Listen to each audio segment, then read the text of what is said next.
peace in the world. Parce que guerre, rumeur de guerre, terrorisme, trop c'est trop. On nous a fait cadeau de cette vie pour qu'on puisse s'aimer. C'est pas difficile. Ok? Et nous devons être conscients que quand il y a la guerre dans un pays, on ne dit pas c'est leur affaire. Parce que l'humanité est tellement petite à l'échelle universelle que nous tiendrons dans un mouchoir de poche. C'est pour cela l'effet papillon.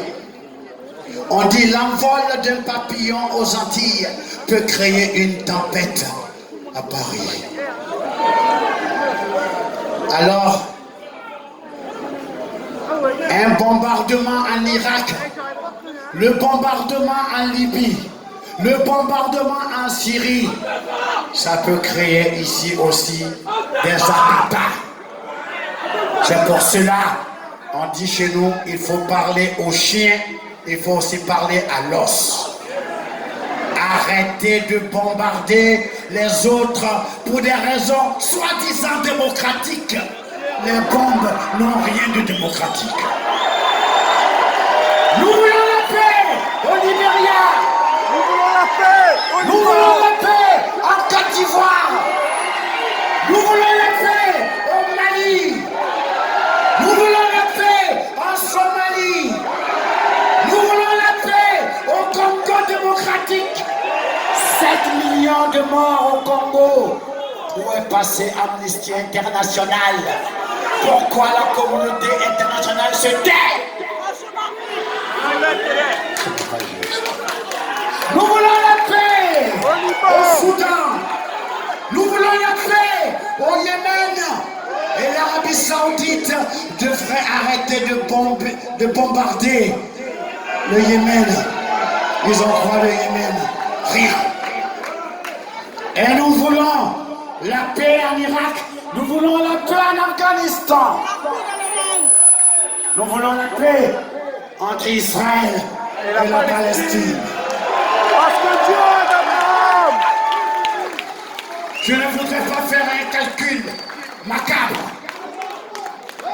Combien de générations d'enfants israéliens? Combien de générations d'enfants palestiniens il va falloir encore sacrifier?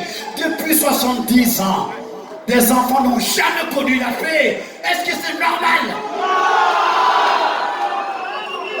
Que font les Nations Unies pour arrêter ce bain de sang? Trop, c'est trop. Il faudra qu'on passe maintenant sur le plan spirituel. C'est pour cela que je me permets de demander aux rabbins de Jérusalem de réunir des rabbins, des imams, des prêtres, et qu'ils ouvrent les 3 livres, la Torah, la Bible et le Coran. Il y a forcément dedans des passages qui peuvent trouver une solution à cette équation. Parce que Dieu dit dans le Coran aux gens du livre, les juifs, les chrétiens et les musulmans, Dieu est formel. Il vous dit, ne vous laissez pas diviser, mais vous êtes divisés. Les catholiques et les protestants se sont entre-déchirés. Les sunnites et les chiites continuent de se massacrer. Et Israël-Palestine, il faut trouver une solution. Dieu vous le demande.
c'est Babylone, Shalom.